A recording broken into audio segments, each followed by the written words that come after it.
Hello दोस्तों, कैसे हैं आप सब।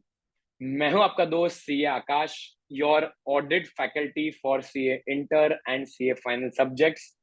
गाइस, आज हमारे साथ साक्षी वर्मा जुड़ चुकी हैं, जो कि मेरी मुंबई की स्टूडेंट है, जिन्होंने अभी जो एग्जाम गई है May 24 के एग्जाम, उसमें in the audit subject she has scored 70 marks.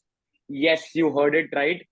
मैंने स्पेसिफिकली साक्षी को बोला कि आज आप कृपया करके थोड़ा टाइम निकालिए हमारे बच्चों के लिए, ताकि उनको भी समझ में आ जाए, सारे बच्चों को, कि ये कैसी स्ट्रैटेजी अपनानी पड़ती है, क्या टिप्स थे, क्या टेक्निक्स आपने अप्लाई की टू गेट दैट 70 मार्क्स। कितने सारे बच्चे जो होते हैं वो लोग यार 40 तक भी पहुंच नहीं पाते, लेकिन एक थ्योरी सब्जेक्ट में आपने वो कर दिखाया साक्षी, जो लोग प्रैक्टिकल में भी नहीं कर पाते हैं। आपने थ्योरी में not only 60, you have scored a 70 marks. And guys, let me tell you, Sakshi just missed her rank by 8 marks. उनका टोटल 451 था। तो साक्षी, भले you might have miss the rank by 8 marks, लेकिन मेरे लिए और पूरी की पूरी एकाग्रता टीम के लिए तो you are a top ranker. So congratulation once again for achieving such a huge feat. I can relate to it, क्योंकि सीए फाइनल में भी ऐसे कुछ चुनिंदा मार्क्स से मेरी रैंक मिस हो गई थी सीए फाइनल में। तो आई कैन कंप्लीटली अंडरस्टैंड कि आपको अभी कैसा फील हो रहेगा, लेकिन मेरी 100% गारंटी है कि सीए फाइनल में भी ऐसे ही जोर लाके पढ़ेंगे, एंड सीए फाइनल में तो बकायदा रैंक डेफिनेटली लेके आएंगे। Got it. सो साक्षी, आज क्या सेशन शुरू करते हैं। फर्स्ट ऑफ ऑल, मैं आपको कुछ स्पेसिफिक क्वेश्चन पूछूंगा सारे बच्चों के लिए, जो आई वुड रिक्वेस्ट कि अगर आप एकदम दिल खोल के आंसर दो। इससे कि क्या होगा कि बच्चों को एकदम ऑनेस्ट व्यू मिलेगा कि हमें इस सब्जेक्ट में आगे क्या करना चाहिए। ठीक है ना। बच्चों के exams are just right around the corner. Hardly एक महीना भी नहीं बचा है, अभी 15 अगस्त है, 12 सितंबर को एग्जाम स्टार्ट हो रही है। तो उसी से रिलेटेड हमारा डिस्कशन चलेगा। तो सबसे पहले बेटा मुझे ये बताओ, मैं आपको कुछ पिन पॉइंटेड पहले क्वेश्चन पूछ लेता हूँ कि when you what was your strategy for the audit subject, जब आपने क्लास अटेंड की, after that you also attended the revision sessions. So therefore what has been your strategy, आपका इस सब्जेक्ट के प्रति जो आउटलुक था वो कैसा था। सारे बच्चों को ये बताइए। First of all thank you so much कि मुझे ये प्लेटफॉर्म दिया गया लोगों से इंटरेक्ट करने का, सबको बताने का कि मैंने क्या पढ़ा। तो ऑडिट तो जैसा सबके लिए होता है डर, एक ऐसा फोमो है कि भाई ऑडिट से तो दूर ही रहना चाहिए। वैसा मुझे भी था कि यार ऑडिट है, थियरी है, पूरा थियरी कैसे होगा। पर मैंने आपके लेक्चर्स देखे, लेक्चर्स खत्म किए, मैंने स्टार्ट किया, पर स्टार्टिंग में तो ऐसा लग रहा था भाई छोड़ो ऑडिट, पहले ग्रुप 1 कर लो। तो मैंने पहले बाकी सब्जेक्ट्स किए, फिर मैं ऑडिट पे आई। तो जैसा कि आपने हमको चार्ट्स दिए थे एसएस के, तो वो मैंने पहले रेफर किया, क्योंकि वो थियरी देख के ही पढ़ने का मन नहीं होता है। तो पहले वो चार्ट्स पूरे कंप्लीट किए, सारे एसएस कंप्लीट किए, फिर आपके नोट्स पढ़े। फिर मैं गई मॉड्यूल पे, क्योंकि मुझे ऐसा लगा अभी इतनी मेहनत करके बुक मंगाई है तो एक बार खोल के देखते हैं क्या है उसमें। तो मैंने मॉड्यूल्स भी रीड किया, और मैंने एक चीज जो थी शायद जो लोग नहीं करते, वो मैंने ऐसा किया कि जो मॉड्यूल्स के क्वेश्चंस होते हैं, जैसे कोई कंसेप्ट है तो मैंने उसके बाजू में उसकी एमटीपी में कब आया है, आरटीपी में कब आया है, पास्ट ईयर में कब आया है, वो मैंने नोट डाउन करके रखा। सो दैट जब मैं नेक्स्ट टाइम उसको पढ़ने जाऊँ तो मुझे पता हो कि ये कितना इंपॉर्टेंट क्वेश्चन है और वहां पे इतना सारा कुछ लिखा है। तो मैं भी सोचूंगी कि यार एटलीस्ट थोड़ा बहुत पढ़ना चाहिए। तो उसके बाद तो ऑडिट ऐसा लग रहा था कि भाई आराम से हो जाएगा, एग्जामेशन तो है ही जाएगी। बिकॉज ऑफ आपके वो एच जो नहीं याद हो रहे थे वो भी याद कर लिए मैंने। Thank you sir. Thank you so much. नहीं, मैं देखो, we have always been just an enablers. जो मेहनत रहती है वो बच्चों की रहती है। मेरा तो काम बस इंटरप्रेटर का है कि बुक को हम लोग इजी लैंग्वेज में आपको इंटरप्रेट करके बताएं। Having said that, let's come to the next point. I got your point. Basically आपने पहले नोट्स, पहले एक सारी क्लासेस अटेंड की, उसके बाद आपने खुद से पूरे नोट्स पढ़े, and after that you went on to the study mat. और एक खास बात मैं सारे बच्चों को बता दूं, ये चीज मैं कई बार बच्चों से डिस्कस करता हूँ कि गाइस देखिए, आप क्लास अटेंड कर लोगे बराबर ना, तो आपके 40 मार्क्स तो आ जाएंगे। आपने जितना मैंने बताया हुआ है उतना कर लोगे तो इन दैट केस डेफिनेटली अगर फॉलो करोगे तो 60 आ जाएंगे। लेकिन अगर आपको 70-80 टच करना है, देन इन दैट केस जैसा साक्षी ने खुद से थोड़ी एडिशनल एफर्ट्स लगाई, आपने नोटिस किया होगा कि ये क्वेश्चन कितनी बार आ चुका है, ये क्वेश्चन देखना, उस पॉइंट के ऊपर फोकस करना, वो जब आप करोगे तब आप दिल से you are studying that subject. And जो जब आप कोई चीज को दिल से चाहते हो ना, तो याद रखना सारी कायनात आपको वो चीज दिलाने में जुड़ जाती है। And that is the only reason I feel Sakshi that you have been able to bag these high marks at the C inter. In fact मैं एक चीज जो बताना चाहता हूँ कि जहाँ पे साक्षी जब क्लास अटेंड करती थी तो इन दैट केस वो बहुत शांत रहा करती थी क्लास में। सो इसके लिए कभी कभी मुझे ये पता नहीं चला था कि कि as a student she will be able to bag that marks. But hats off to you Sakshi, you have done it. अगला क्वेश्चन कर चलते हैं साक्षी, मुझे बताओ कि बेटा आपकी जो राइटिंग स्टाइल थी, बराबर ना, आपने I I understand that you have got your certified copies also, ठीक है, आपने मंगाई है सर्टिफाइड कॉपीज। तो in that case can you throw some light on the marking scheme कि इंस्टीट्यूट मार्किंग कैसे करता है, कितने कौन से पॉइंट्स आपने जो लिखे थे उसके लिए मार्क्स डेफिनेटली मिले हैं, एंड अगर आपको जो 70 मार्क्स आए हैं तो उसका ब्रेकअप क्या रहा है with respect to MCQs and normal theory, if you know that. हाँ सर, तो मतलब मैंने जब मेरी सर्टिफाइड कॉपीज मंगाई तो मैंने उसमें देखा एमसीक्यूज में maybe I don't remember the exact number, 24 या 26 था, एंड प्रैक्टिकल में 70 आउट ऑफ 42। तो ओके, गॉट मैंने इट। जब देखा तो उसमें ऐसा था कि they give step marks.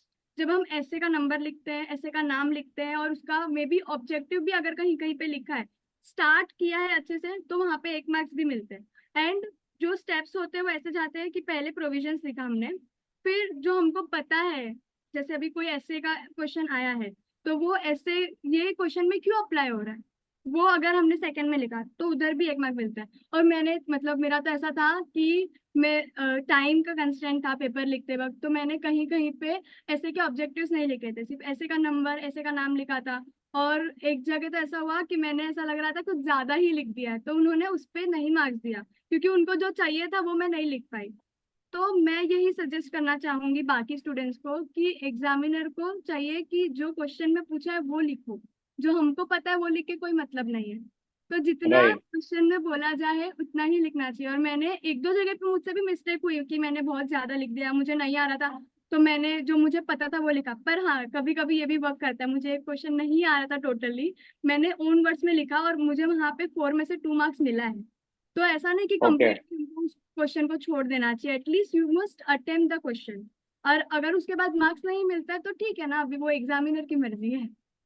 Got it. In short basically concept based अगर आपने पढ़ाई की है, राइट, तो आप एटलीस्ट अगर जो डिफिकल्ट क्वेश्चन होगा जो आपको नहीं आ रहा होगा उसमें आप कुछ तो लिख के मार्क्स ग्रैब कर सकते हो, राइट। मैंने हमेशा ये सीखा है, हाफ मार्क की अहमियत उनको पूछनी चाहिए हु हैज स्कोर्ड 199, राइट। हाँ सॉरी, अभी अभी 3 पेपर हो चुके हैं, तो जिनको 149 आए हैं उनको हाफ अ मार्क की अहमियत पता है कि वो आधा मार्क कैसे राउंड अप होकर उनको 150 तक पहुंचा देता है। सो वेल सेड साक्षी।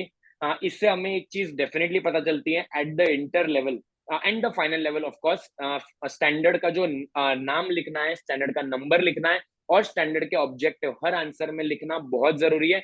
इससे ना गाइस क्या होता है पता है, एग्जामिनर को एक पॉजिटिव री मिलता है कि yes you have understood the question, you know फिर इस क्वेश्चन में कौन सा स्टैंडर्ड अप्लाई करना है, एंड आफ्टर दैट एक बैकग्राउंड लिख के आप आपका आंसर स्टार्ट कर रहे हो, right, not just directly start कर रहे हो, right. Thank you so much Sakshi for that. अच्छा, और एक चीज मुझे बताओ साक्षी, आपके जो पियर्स थे, जो दोस्त थे, बराबर ना, आपने देखा होगा कि जहाँ पे वो कुछ मिस्टेक्स करते हैं, बराबर ना, बहुत सारे आपके जो फ्रेंड्स रहेंगे, जाहिर सी बात है जब रिजल्ट आता है सब पास नहीं होते, करेक्ट ना। तो क्या आप देख पा रहे थे एक drastic difference between your strategy and the strategy followed by your friends. मैं चाहता हूं कि आपको ऐसे आपकी खुद की जो मिस्टेक्स आपने जैसे बताई वो तो हाईलाइट की, बराबर ना, और भी कोई मिस्टेक्स थी जो आपसे हुई which could have been better, and जो यूजुअल मिस्टेक्स आपने देखी है इस सब्जेक्ट में बाकी के बच्चों को करते हुए, जो आप चाहोगे कि बाकी बच्चे अवॉइड करें। ओवर टू यू साक्षी। एक बड़ी मिस्टेक लोग क्या करते हैं, सबको आंसर्स पढ़ लेते हैं, आंसर्स पता होता है, पर उस पे क्वेश्चन के आने वाले वही नहीं पता होता। तो मैंने राइट। जब भी पास्ट ईयर्स इवेल्युएट किए, मैंने जब भी देखा तो मुझे पता चला कि आईसीआई क्या करता है, जैसे अभी कोई भी आंसर है तो उसके ऊपर एक लाइन अगर लिखी है वो ही क्वेश्चन बन जाती है। और हम लोग क्या करते हैं, हम लोग आंसर्स देख लिया, हाँ ये कंसेप्ट है, इसका आंसर है, लर्न कर लिया, हो गया। और फिर जब उस पे क्वेश्चन आते तो एग्जाम में हम सोचते हैं ये क्वेश्चन आया कहाँ से। तो मैंने क्या, राइट। मैं भी जब, इसीलिए मैंने मॉड्यूल पढ़ा था कि मॉड्यूल पढ़ूंगी तो एटलीस्ट वो एक लाइन एक बार रीड की होगी तो एग्जाम में क्लिक होगा कि हाँ ये लाइन कहीं तो पढ़ी थी, उससे रिलेटेड मैं कुछ तो लिख पाऊंगी। हमारे एग्जाम में हुआ था ऐसा ही, सेकंड चैप्टर से एक क्वेश्चन आया था, वो audit planning is not an discrete phrase, it is an continuous process. और सिर्फ यही राइट। लिखा था पूरा, और उस पर 4 ही पॉइंट लिखने थे। अब हो सकता है बहुत सारे लोग को वो 4 पॉइंट्स रटता होंगे, पर यही नहीं पता है कि वो जो क्वेश्चन है वो 4 आंसर, वो 4 पॉइंट ही उसके आंसर है। तो यही मिस्टेक्स बहुत सारे लोग करते हैं। तो मैं सजेस्ट करूंगी कि एक बार तो स्टडी मटेरियल रीड करो, और अगर नहीं भी करे तो जो भी नोट्स आप फॉलो कर रहे हो उसके आसपास भी जनरली सब कुछ लिखा हुआ होता है, तो उसको अवॉइड मत करो, इग्नोर मत करो, उसको भी रीड करो। Got it, understood. एंड और एक चीज आप बीच में बता रहे थे कि जहाँ पे आपने ऑडिट एकदम एंड के लिए रखा था, राइट, वो भी एक मिस्टेक होती है। ठीक है, Sakshi, would you like to throw some light on that mistake that you did, कि आपने जो ऑडिट एंड के लिए बचा के रखा था? मैंने मार्च में ऑडिट लिटरली पढ़ना चालू किया, मैंने 10 दिन में ऑडिट पढ़ा, फर्स्ट रिवीजन, एंड देन बाकी 10 दिन में सेकेंड रिवीजन। तो उस टाइम ऐसा था कि पहले इंपॉर्टेंट इंपॉर्टेंट कवर करो, तो वहां पे मेरे बहुत सारे ऐसे ऐसे छूट गए जैसा कि मैंने बताया, और मेरे बहुत सारे चैप्टर्स भी छूट गए। तो इसीलिए जितना जल्दी स्टार्ट हो सके ना ऑडिट स्टार्ट करना चाहिए, क्योंकि एक बार पढ़ लिया तो वो दिमाग में नहीं जाने वाला है। कम से कम 3-4 रिवीजन ऑडिट का भी चाहिए। जैसे प्रैक्टिकल सब्जेक्ट्स में हम बोलते हैं कि एक बार हो गया सर के साथ में, हो गया एक बार खुद से करो, एक बार वापस पीवाईक्यूज करो, ऑडिट को भी चाहिए 2 to 3 रिवीजन एटलीस्ट, क्योंकि भले ये थियरी सब्जेक्ट है पर इसकी वर्डिंग्स टेक्निकल होती है। तो मेरी भी ये मिस्टेक थी, मैंने उसको मार्च में चालू किया, अगर मैंने और पहले चालू किया होता तो मे बी ये मार्क्स का स्कोर थोड़ा अच्छा होता। जी जी जी, अंडरस्टूड। Got it, Sakshi. अच्छा, और एक चीज मुझे बताओ कि जहाँ पे when it comes to MCQs, देखो मैंने तो हमेशा, I remember in your class also I told you the same thing only, that कि जो हमारा 30-70 का रेशियो है, 30 में से आपको ट्राई करना है कि 90 मार्क्स स्कोर करने हैं, एंड 70 में से आपको मिनिमम मिनिमम अगर 50% भी आ गए, बराबर ना, 30 का 90% होता है 27, एंड 70 का 50% होता है 35, when you add both of them it goes about 62, जो कि एग्जैक्टली exactly आपके केस में हुआ है, करेक्ट ना? तो मुझे बताओ कि when it comes to the MCQ, ठीक है, अपनी जो एमसीक्यू बुक है जो मैंने आपको दी थी, उसके साथ साथ में एडिशनली आपने एमसीक्यू जो स्टडी मैट से भी पढ़े, because you covered the study mat, is that enough, और इज दैट इनफ, मतलब द कॉन्सेप्ट क्लैरिटी जो एमसीक्यू बुक में एमसीक्यूज है वो, एंड स्टडी मैट के एमसीक्यूज, एंड जाहिर सी बात है आरटीपी मॉक टेस्ट में जो एमसीक्यूज होते हैं वो, did you cover that much MCQ only, या फिर आपने कुछ और एडिशनल एमसीक्यूज के लिए रेफर किया था कि बस उतने से ही आपको इतने 24 मार्क्स आ गए थे एमसीक्यू में? सर इतना तो मैंने किया था, जैसा कि आपने हमारे लेक्चर में ही बोला था कि बीओएस पे ऑलरेडी टेस्ट एमसीक्यूज है, तो वो टाइम लिमिट के साथ में हम लोग ट्रैक कर सकते हैं। तो मैंने क्या किया था, जैसे मैंने मार्च में जब भी चालू किया तो मेरा एक चैप्टर हो गया पढ़ के, तो मैं तुरंत वो एमसीक्यूज पे चली जाती थी बीओएस के, और वहां पे मैं सॉल्व करती थी और देखती थी कितना परसेंटेज हो रहा है, 90% हो रहा है कि नहीं। तो वो जी। मैंने हर चैप्टर के बाद में किया था, तो मेरा एमसीक्यूज भी साथ साथ में ही कवर हो रहा था। बाकी लोग क्या करते हैं, पूरा सिलेबस करते हैं एंड देन उसके बाद एमसीक्यूज पे जाते हैं, तो वो कैसा सारा सिलेबस हो गया, फिर सोचने में टाइम जाता है कि ये कौन सा चैप्टर का है। और राइट। एक बार एमसीक्यू देख लिया ना, फिर उसको जब मैं नेक्स्ट टाइम देखूंगी तो मुझे तो पता है कि ये मैंने ऑलरेडी सॉल्व किया है। तो मैंने ऐसा किया था। और बाकी जैसे अंडरस्टूड, आपने अंडरस्टूड। बोला स्टडी में तो किया ही था, एमटीपी आरटीपीज में भी किया था, और आपकी बुक तो वो तो करनी ही थी ऑब्वियसली। ओके, गॉट इट, समझ गया। सो ये एक बहुत इंपॉर्टेंट पॉइंट आपने बताया, जो जो अपना आईसीआई का जो मॉड्यूल, आईसीआई का जो वेबसाइट है, वहां पे जो एमसीक्यूज लिस्टेड डाउन है, उन एमसीक्यूज को भी सॉल्व करना बहुत जरूरी है। ठीक है जी, thank you so much for that MCQ point. अच्छा, एक चीज मुझे बताओ साक्षी, काफी बच्चों को ना डर लगता है इस सब्जेक्ट से, ठीक है, वो जो एंजाइटी होती है, फियर होती है, जितना मैंने नोटिस किया हुआ इतने सालों में, कि आईसीआई ना ट्राई करता है to play with the confidence. अभी कल ही मैंने एक वीडियो अपलोड की है वेबसाइट का, अपने एक्टर चैनल के ऊपर, जहां पे मैंने वो कॉन्फिडेंस बूस्टर टिप्स में भी ये पॉइंट बताया था कि देर इज अ सिचुएशन जहां पे बेसिकली बच्चा एग्जाम जाने के पहले ही अपने आप को फेलियर समझता है, राइट ना? तो मुझे बताओ, क्या आपके साथ ये सिचुएशन हुई थी, एंड अगर हुई थी तो how did you face it? क्या आप पहले से ही एकदम टॉपर रह चुके हो अपने स्कूल में, and that is the reason why you never felt it, और if you felt it then how did you deal with it? What has been your approach for the exam? जो जो mindset होता है, मुझे mind, अभी हमने technicalities के ऊपर डिस्कस कर लिया, राइट? अब मुझे हमेशा लगता है सीए के exam is a psychological game, बराबर ना? More than intelligence. बच्चे तो सारे पढ़ रहे हैं, ठीक है, लेकिन जो कॉन्फिडेंस के साथ एकदम एग्जाम को डट के खड़े रहने वाला जो स्टूडेंट होता है यार, वो क्लियर हो जाता है। ठीक है, आपका क्या कहना है इस पॉइंट पे? हाँ सर, जैसा कि मतलब टॉपर तो मैं थी पहले से, पर डर तो सबको लगता है। ये ऐसे 12th नहीं था, ये सीए का एग्जाम था, तो स्टार्टिंग में तो बहुत डर लग रहा था। पर एक वो माइंड में कहीं तो चल रहा था कि भाई अगर ये डिसाइड किया है करने के लिए तो उतना हार्डवर्क भी करना पड़ेगा और डर भी लगेगा। पर अगर फेल होते भी है इनकेस तो ठीक है, पर अभी से क्यों सोचना है उसके बारे में? अगर हम पॉजिटिव ही सोचेंगे तो पॉजिटिव ही होगा, क्योंकि नेगेटिव सोच के खुद का कॉन्फिडेंस लो होने वाला है। कभी कभी होता था मेरे साथ ऐसा कि अगर सपोज कोई एमसीक्यू या कोई आंसर नहीं आया, ऐसा ही हुआ था एमटीपी जब आई थी ना, तो जब मैंने फर्स्ट टाइम एमटीपी को रीड किया तो कुछ भी नहीं आ रहा था, और फिर मैंने 3-4 घंटे ऐसे ही वेस्ट किए वो सोचने में कि ऑडिट कैसे होगा। पर जब मैंने वापस से उसको पढ़ा तो मुझे समझा है कि ठीक है, हो जाएगा। तो माइंडसेट अब हमारा वैसा होना चाहिए कि डर ना लगे। और टू बी ऑनेस्ट मुझे बिल्कुल डर नहीं लग रहा था, सिर्फ एग्जाम के फर्स्ट डे लगा था। फिर उसके बाद बिल्कुल डर नहीं लगा कि ठीक है, ऑडिट का ही पेपर है ना, इतने साल पढ़ा, इतना सारा पेपर लिखा, इतना एमसीक्यू सॉल्व किया, उसके बाहर का अगर आया भी तो पासिंग तक का तो हो ही जाएगा। तो मुझे नहीं लगा था डर एग्जाम के टाइम पे, और पहले लगा था तो वो मैंने धीरे धीरे कवर अप कर लिया था। बाकी अगर मुझे ऐसा लगता था कि मैं ऑडिट नहीं कर पा रही हूँ तो मैं सब्जेक्ट स्विच कर लेती हूँ उस टाइम पे। तो जो इजी ओके, सब्जेक्ट या जो मुझे पसंद था, जिसमें मेरा स्कोरिंग ज्यादा होता था, मैं वो सब्जेक्ट स्टार्ट कर देती थी। Understood, got it. That is such a good way to put it, Sakshi. I'm sure सारे बच्चों को ये पॉइंट नोट करना चाहिए कि अपना जो ऑप्टिमिज्म है वो खोना नहीं है। You have to be an eternal optimist, जैसे एक एंटरप्रेन्योर होता है, राइट? कि उनको हमेशा से एक इच्छा होती है और हमेशा से एक चाहत होती है कि हमारा स्टार्टअप वर्क होगा। वैसे ही गाइज, आप इसको you have to be an eternal optimist as a student, तभी जाके ये एग्जाम क्रैक हो पाएगी।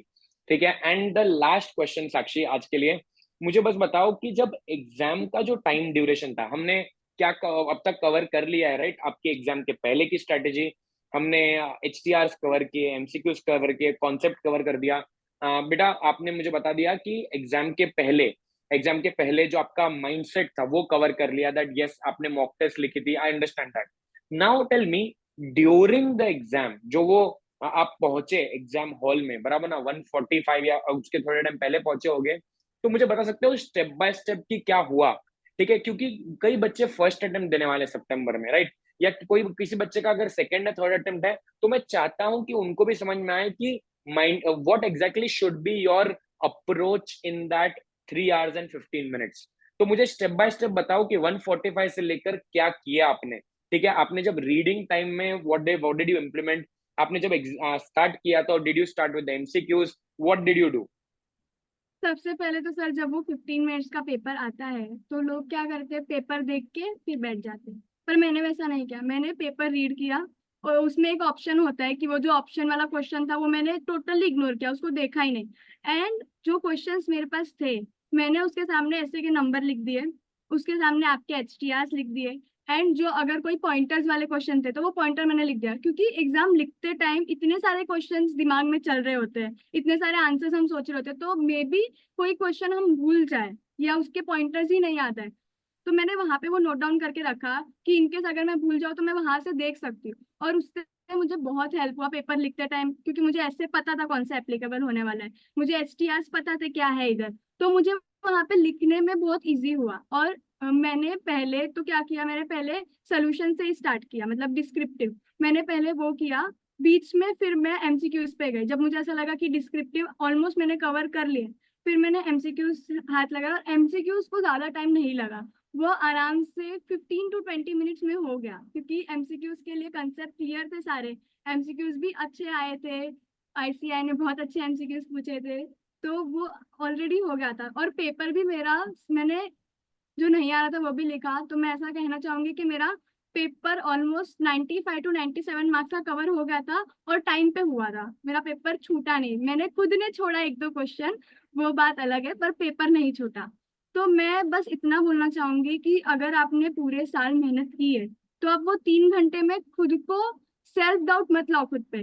कॉन्फिडेंस रख के पेपर चालू तो करो। लोग पेपर देख के ही डर जाते हैं कि अब ये नहीं आ रहा है, वो नहीं आ रहा है, वो नहीं आ रहा है वो तो छोड़ो, पर जितना आ रहा है उस पे कंसंट्रेट करो। ऐसे बहुत सारे क्वेश्चंस थे जो मुझे भी नहीं आ रहे थे, तो मैंने उनको लास्ट में देखा, पर जितना आ रहा है उतना कवर कर लिया, क्योंकि जो नहीं आ रहा है उसको देखने जाएंगे तो जो आ रहा है वो भी भूल जाएंगे, तो उसका मतलब ही नहीं है ना उतना सोच के। तो जो आ रहा है उस पे कंसंट्रेट करके वो पहले लिख लो, फिर लास्ट में जो नहीं आ रहा है उस पे थोड़ा बहुत लाइट्स डाल देना, तो उससे पेपर भी कंप्लीट हो जाता है और एक कॉन्फिडेंस रहता है कि हाँ मेरा पेपर कंप्लीट हुआ है। क्योंकि जिनका पेपर खत्म ही नहीं होता ना, वो बाहर आने के बाद भी ऐसा होता है उनके माइंड में कि पेपर ही खत्म नहीं हुआ तो मार्क्स कैसे आएंगे। पर पेपर खत्म हुआ होता है ना, तो एक कॉन्फिडेंस होता है कि हाँ पेपर खत्म हुआ है तो एटलीस्ट 40 तो आ ही जाएगा।